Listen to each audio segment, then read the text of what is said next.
عمران خان صاحب دیکھ لیں، میں نے آپ کا کتنا انتظار کیا ہے اور آپ آئے نہیں ہیں۔ میں آپ کا انتظار ہی کرتا رہا ہوں، اور آپ نے پھر جلسہ بھی اسلام آباد میں کرنے کی ضرورت نہیں کی، جو ہے وہ آپ نے جلسہ بھی جو ہے وہ پنڈی لے گئے، اور وہ آپ نے جو کہا تھا کہ یہ انسانوں کا سمندر ہوگا، وہ سمندر کا جو حشر ہوا وہ بھی آپ کے سامنے ہے۔ تو اب اس دن پھر آپ نے مایوسی میں جو ہے وہ جو اعلان کیا ہے، اب اس اعلان کے اوپر عمل درآمد کریں۔ فواد چودھری صاحب کبھی 20 تاریخ دیتے ہیں، کبھی 30 تاریخ دیتے ہیں، چھوڑیں ان تاریخوں کو،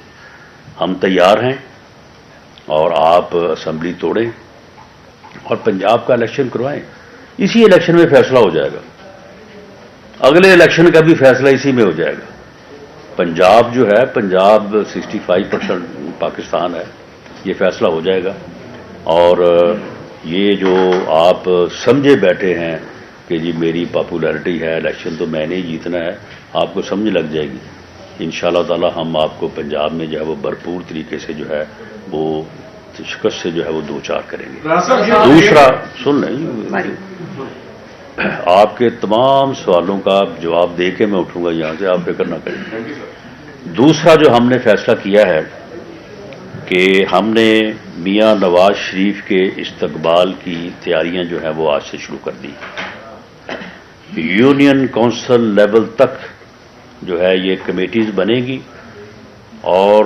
ہر یونین کونسل سے جو ہے وہ ہمارے کارکن اپنی یونین کونسل کے نام اور بینر کے ساتھ جو ہے وہ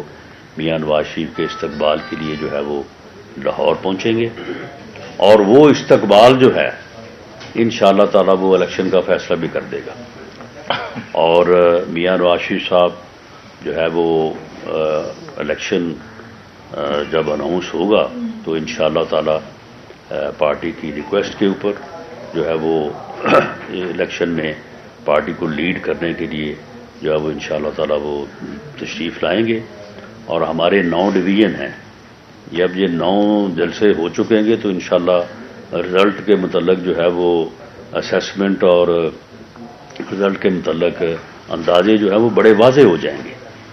اور کسی کو جو ہے وہ کسی قسم کا کوئی جو ہے وہ ابہام جو ہے وہ نہیں رہے گا۔ تو اس لیے ہم اس کی ان کوششوں کو جو کہ بنیادی طور پہ ملک کو عدم استحکام سے، سیاسی عدم استحکام سے دوچار کرنے کے لیے اور ملک کو نقصان میں لے کے جانے کے لیے جو ہے یہ بھرپور طریقے سے جو ہے یہ اپنی ذاتی انا کی تسکین کے لیے جو کر رہا ہے، تو اس کو ہم نے پہلے بھی پوری طرح سے فیس کیا ہے، اور اب بھی جو ہے یہ چھوڑے اس بات کو کہ جی اگلے ہفتے فیصلہ کروں گا، اس سے اگلے ہفتے فیصلہ کروں گا۔ ہم اس کے حق میں نہیں ہیں، ہم جمہوری لوگ ہیں، ہم آئین اور قانون کے تحت جو ہے وہ اسمبلیوں کو مدت پوری کرنے کے حق میں ہیں، اور ہم کوئی اسمبلی توڑوانے کے حق میں نہیں ہیں، لیکن اس قسم کی گیدڑ بکیاں اور اس قسم کے چیلنج جو ہے ان کو ایکسیپٹ کرتے ہیں۔ اور میں یہ کہتا ہوں کہ آپ اگر مگر چھوڑیں اور اسمبلی توڑیں، ہم الیکشن لڑنے کے لیے جو ہے وہ تیار ہیں۔ جی اسحاق ڈار صاحب صدر مملکت سے مل رہے ہیں، آپ نے بھی کہا کہ ہم نے الیکشن کی تیاریاں شروع کر دی ہیں۔ اسحاق ڈار صاحب کی جو ملاقاتیں ہیں اس کے کیا نتائج نکلیں گے یا نکل سکتے ہیں؟ اور دوسرا یہ ہے کہ آپ نے کہا جی کہ اسمبلیاں جو ہیں توڑیں جلدی کریں، لیکن کیا اب بھی الیکشن اکتوبر میں ہی ہوں گے؟ دیکھیں، جنرل الیکشن تو اکتوبر میں ہی ہوگا، لیکن اگر اسمبلی ٹوٹتی ہے یا دونوں اسمبلیاں کے پی کے اور پنجاب ٹوٹتی ہے تو ان کا الیکشن جو ہے وہ 90 دن میں ہوگا۔ دوسرا صدر مملکت سے جو رابطے ہیں، دیکھیں صدر مملکت سے جو ہے وہ رابطے آپ کو پتہ ہی ہے کہ صدر مملکت آپ مسکین آدمی ہے، اور یہ عمران خان نہ اور کسی کی مانتا ہے نہ اس کی مانتا ہے، لیکن اسحاق ڈار صاحب نے جو کوشش کی ہے اس میں باقی باتوں کے علاوہ بنیادی طور پہ یہ ہے، دیکھیں جو فائنینشیل کرائسس ہے ملک کا، جس طرح سے اس نے 3.5 پونے 4 سالوں میں ملک کو ڈبویا ہے، معاشی طور پہ تباہ کیا ہے، یہ تباہی جو ہے اس کو کوئی ایک جماعت جو ہے نا اس کو جو ہے نا وہ درست کرنے کی پوزیشن میں نہیں ہے۔ ہمیں وہ بات جو میاں شہباز شریف نے آج سے کوئی 4 سال پہلے کی تھی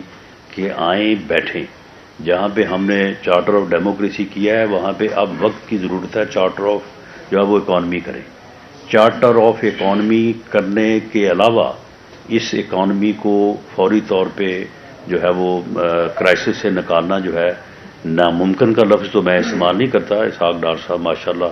بھرپور کوشش کر رہے ہیں, اللہ تعالیٰ ان کو کامیابی دے, لیکن یہ بہت مشکل ہے. تو اس لیے اسحاق ڈار صاحب کی جو کوشش ہے بنیادی طور پہ انہوں نے بریف بھی کیا جا کے پریزیڈنٹ صاحب کو کہ جی یہ ڈیفالٹ کی جو مہم چلائی جا رہی ہے تو یہ غلط ہے. تو پریزیڈنٹ صاحب نے پھر اس کی تائید بھی کی ہے, لیکن پریزیڈنٹ صاحب کی بات دوسری طرف نہیں مانی جائے گی. تو اسحاق ڈار صاحب نے یہ تجویز رکھی ہے, اگر اس کے اوپر کوئی کنسنسس ہوتا ہے تو یہ ملک اور قوم کے لیے بہتر ہوگا. رانا صاحب, پاناما جو ہے کیس جس کی آپ دسے ہوئے آپ کی جماعت بالخصوص, اس میں آف شور کمپنیوں کی تحقیقات کا معاملہ ابھی تک زیر التوا ہے, اور اس کو جو ہے نا عمران خان نے ٹچ کیا, جن لوگوں کی تھی نہ آپ کے اوپر نے کیا ہے, بلکہ آپ کو تو اس کیس کو ایکسپیڈائٹ کرنا چاہیے تھا. دوسرا, مہنگائی کی جو اس وقت ویو ہے اس کو پرسوں سے مضمون اپنے آئندہ انتخابات میں کیسے فیس کرنا ہے؟ دیکھیں, جہاں تک پاناما کا تعلق ہے تو پاناما تو صرف جو ہے وہ میاں نواز شریف صاحب کی حکومت کے خلاف ایک جو آپ کہہ لیں کہ ایک یعنی جس کو پروجیکٹ کا نام بھی دیا جا رہا ہے ایول پروجیکٹ تھا, اور اس سے وہ مقصد حاصل کیا گیا. اس کے بعد تو بعد میں اس کے بعد کوئی اس کے اوپر بات ہوئی نہیں ہے. جہاں تک مہنگائی کی ویو ہے تو دیکھیں, مہنگائی کی ویو یا اکانومی جس حالت کو پہنچی ہے, یا آئی ایم ایف نے جو ہمارا جو ہے وہ حشر کیا ہے, حشر ہی میں کہوں گا کہ انہوں نے جو مطالبے کیے اور جو ہم سے پورے کروائے ہیں اور جس کی وجہ سے مہنگائی آئی ہے, اس میں دیکھیں اس میں ہمارا کوئی عمل دخل نہیں ہے.